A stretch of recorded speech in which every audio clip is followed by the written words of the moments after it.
And we now move to the south of the country. The Aborigines in Bayelsa, Rivers, Akwa Ibom, and Cross River states have warned the indigenous people of Biafra to leave their communities, saying the attacks in their communities are provocative and unacceptable. They say they have witnessed the invasion, harassment, raping, and killing of innocent citizens and disruption of peace and socio-economic activities in the BRAC Coastal Territory, as they like to call it, by elements of IPOB. Now, they are advocating for the protection and promotion of the BRAC coastal areas. They say they want the protection of these BRAC coastal areas from being conscripted by secessionists. The region, according to them, has faced lots of challenges, including being unable to provide leadership in some of these states. They are wondering why they cannot provide governors for some of their states, and saying that it looks like their population is being diluted. They say though they are lacking in numerical strength, they should not be sidelined from the processes of governance in the states where they find themselves within the South-South geopolitical zone. Well, for more on this, I'm now being joined by Doris McDaniels, who is the General Coordinator of the BRAC Coastal Aborigines, and also Martyns, Udoinyang, who is the Head of Research and Planning, BRAC Coastal Aborigines. Interesting conversation we're about to have here about the Aborigines of the South-South, who were minorities in the old Eastern region before we had this geopolitical zone arrangement. Let's start with you, McDaniels. Why is it difficult for the Aborigines to have a voice in the current states that we have now, which form the BRAC? We believe there is a deliberate attempt to silence us, and it has always been. We've always been victims to the white man, to the Eastern region, to everybody. When people just concentrate that they are the North is their problem, we have always been victims to many other people. So basically, everybody is on our neck, and we think the time is up for us to really fight and establish ourselves and to really project the multi-ethnic people of BRAC Coastal Aborigines. Yeah, and we would want to know those particular persons you're referring to in the South-South here. Who are the Aborigines specifically that you're referring to? The Aborigines are the Igbos, the Anangs, the Bibios, the Efiks, the Ogonis, and other not minority, multi-ethnic settlers. Okay, and I come to you. Let's talk about this marginalization that you're talking about. Why does it look like there's a seeming unhealthy relationship between these Aborigines and some people from the old Eastern regions, specifically the Igbos, who actually are coexisting with you, and some of them within the geopolitical arrangement that we have right now are part of the South-South geopolitical zone? No. As a matter of fact, the BRAC territory, as we call it, that's Cross River, Bayelsa, Rivers, Akwa Ibom, and Cross River. We are distinct. We are different. We've always been different. Our forefathers had defined that. Our fathers defined that, and therefore we cannot, be part of it. We neighbors, indeed. So we are distinct. We have our own peculiarities. We have our own problems, and we have our own issues. But like you said, generally we have been the marginalized fellows since Nigeria, so to say, and beyond. We have been those that have contributed most since Nigeria, because even in the time of the regions, palm oil and rubber, which came basically from our territory, contributed more to the national purse than cocoa and groundnut. And of course, in these times, the crude oil and all of that, that is not indisputable. We still contribute. In fact, that territory contributes about 75%. We contribute 75% of revenue, to the nation. And it's because of some of these fears that before we got into independence, there was this Willings Commission of the minorities that was set up. Because, for example, minorities like yours in the old Eastern region were afraid that the dominant Igbos in the southeast, in the Eastern region, may dominate them and not give them an opportunity to, you know, aspire to the best things that they want. But unfortunately, after, you know, 62 years of independence and all of that, we are still here again, still hearing some of these things. Haven't there been lots of ways to manage this tension between the dominant Igbos and then the minority tribes? Well, I don't want to talk much about the Igbos. You know, I believe they are distinct. They should run their affairs and let us run our affairs. We were minorities of the former Eastern region, but I think we're distinct, and we try to make sure that they don't encroach into our territory as much as they would wish. You know, going back to, you know, before the regions or before the states were created, we were oppressed, we were suppressed, and you know, in the Eastern Nigerian context, we were suppressed, we were oppressed, and to the extent that even you go to the local government areas in the territory, you wouldn't find any person that is indigenous holding any office there, so to say, you know, and in other respects.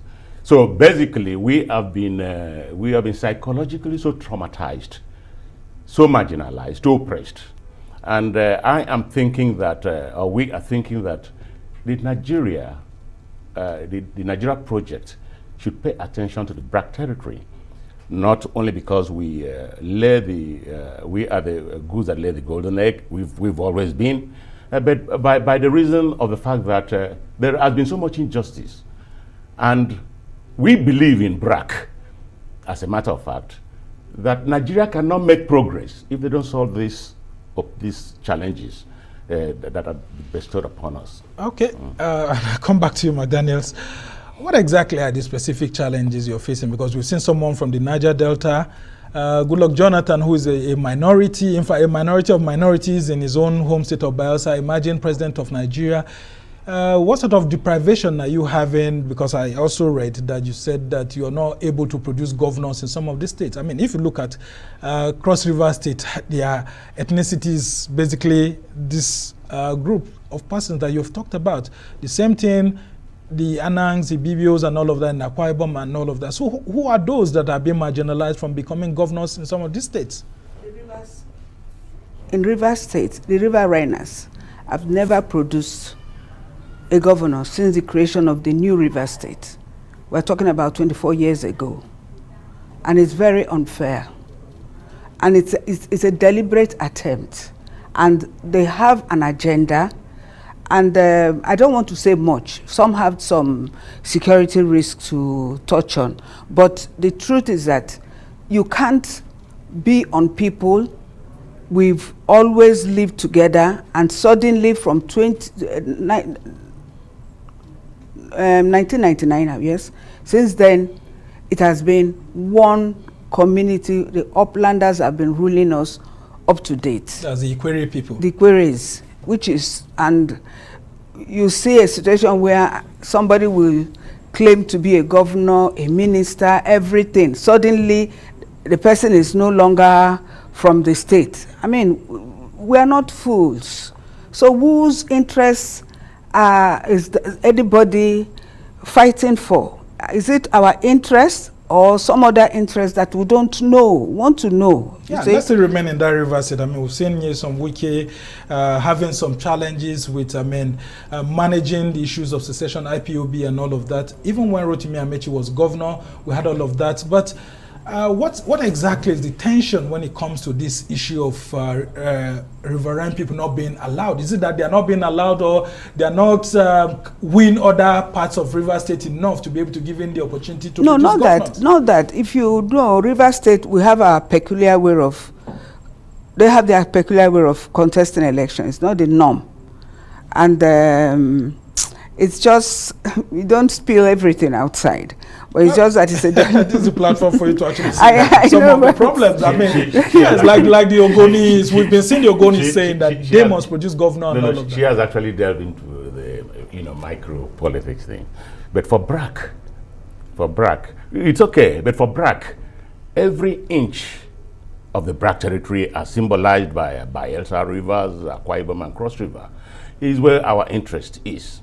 And not 1 inch of our land belongs to any other group, the minorities. But maybe some people may want to take advantage. Yeah, I mean, like the IPOB, and that's where there was people within trying to take advantage of trying to hinge with some other major ethnic group and saying they are from there and all that. But history, I mean, history books. I think you may be referring to Rotimi Amechi here. No, history books, the queries have specifically said that they don't, the origin is from the Benin Kingdom. They have history books, history books are replete with these facts. Our interest is in every inch of the territory of the BRAC. And we don't want people to come encroach. And we want attention to be paid more to the BRAC territory. In fact, we are so very, very, very, very, very grateful to those that created those states, because our forefathers, over 60, 70 years ago, had been struggling that states be created for. In fact, the core state movement was the first of such movements in the whole of Africa, asking for self-determination. And having gotten that through the benevolence of Gowon and his team, I don't think we should compromise at all on that. Knowing the experiences we had before the war, during the war, and even after the war, because before the war, I've mentioned a little about what we passed through. During the war, when they say 2 million people died and all of that in Biafra, I believe more than that number died in the BRAC territory.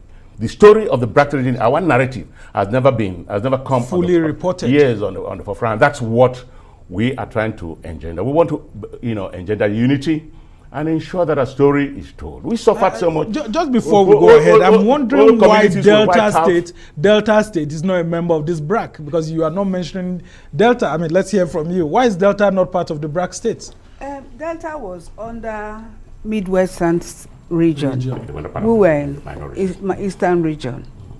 So our stories are different. Our narratives are totally different. They were under Western affiliation. We were under Eastern affiliation. So politically, we don't marry so much when we're telling our stories. That's why. It's not that we are separatists from the South-South. Oh no, we are South-South region. We are still with them. We don't have any intention to break out. We are still with them, but we want to address some issues. And our people are very deprived.